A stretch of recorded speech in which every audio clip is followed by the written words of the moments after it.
कैदी अभी अपना आधा खाना ही खा पाया था कि अचानक उसे सेल के बाहर गार्ड्स की बातचीत की आवाज सुनाई दी। यह सुनते ही उसने एक पल की भी देरी नहीं की और अपनी पूरी ताकत लगाकर अपना बिस्तर वहां से हटा दिया। फिर उसने जल्दी से दीवार की ईंटें हटाईं और बड़ी सावधानी से छेद के अंदर घुसकर छुपकर देखने लगा। अगले ही पल जेलर अपने आदमियों के साथ बगल वाले सेल में दाखिल हुआ। बिस्तर पर बिना हिले डुले पड़े कैदी को देखकर उसे शक हुआ कि वह मरने का नाटक कर रहा है। अपने शक को दूर करने के लिए उसने अपने आदमियों से उस कैदी के पैर के तलवों को उठाने के लिए कहा और फिर उन्हें आग से जलाने लगा। जब उसने देखा कि उस कैदी ने दर्द की कोई प्रतिक्रिया नहीं दी, तब जाकर उसने अपने आदमियों को आदेश दिया कि उसे एक बोरी में भरकर बाहर फेंक दें। लेकिन उन्होंने सपने में भी नहीं सोचा होगा कि इस वक्त दीवार के पीछे छिपा एक कैदी यह सब बिल्कुल साफ साफ देख रहा था। जैसे ही गार्ड्स वहां से बाहर गए, वह आदमी तुरंत उस छेद से बाहर निकल आया। भले ही उसने सब कुछ अपनी आंखों से देखा था, लेकिन उसे अपनी आंखों पर यकीन नहीं हो रहा था। इसलिए उसने बिना कुछ सोचे समझे सच्चाई का पता लगाने के लिए उस बोरी को जोर से फाड़ दिया। जब उसने बोरी के अंदर अपने पुराने दोस्त के थके हुए और कमजोर चेहरे को देखा,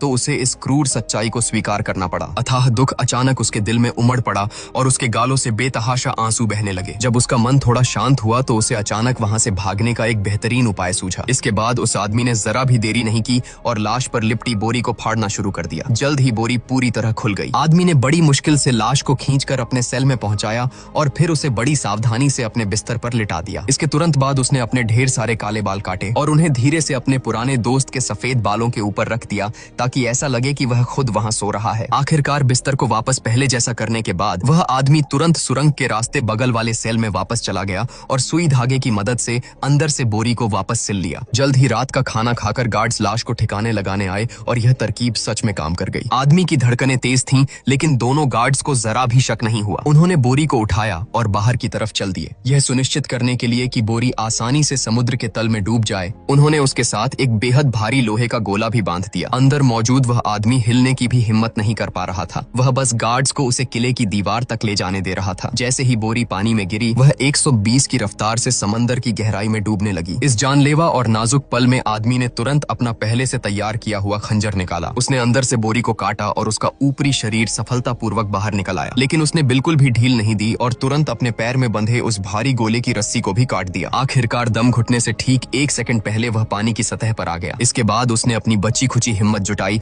और अपने थके हारे शरीर की आखिरी बची हुई ताकत लगाकर किनारे की तरफ तैरने लगा। उधर जेल में खाने का समय हो गया था। एक गार्ड हमेशा की तरह खाना देने आया, लेकिन जब उसे कैदी का बर्तन दिखाई नहीं दिया, तो उसे कुछ गड़बड़ लगी। स्थिति की जांच करने के लिए वह अंदर गया। उसने सोचा कि वह सो रहे कैदी को जगाएगा, लेकिन पास जाने पर उसने देखा कि बिस्तर पर तो वह मृत बूढ़ा आदमी लेटा हुआ था। जल्द ही जेलर आग बबूला होता हुआ उस सेल में पहुंचा। बिस्तर पर लाश और जमीन पर गिरे हुए बालों को देख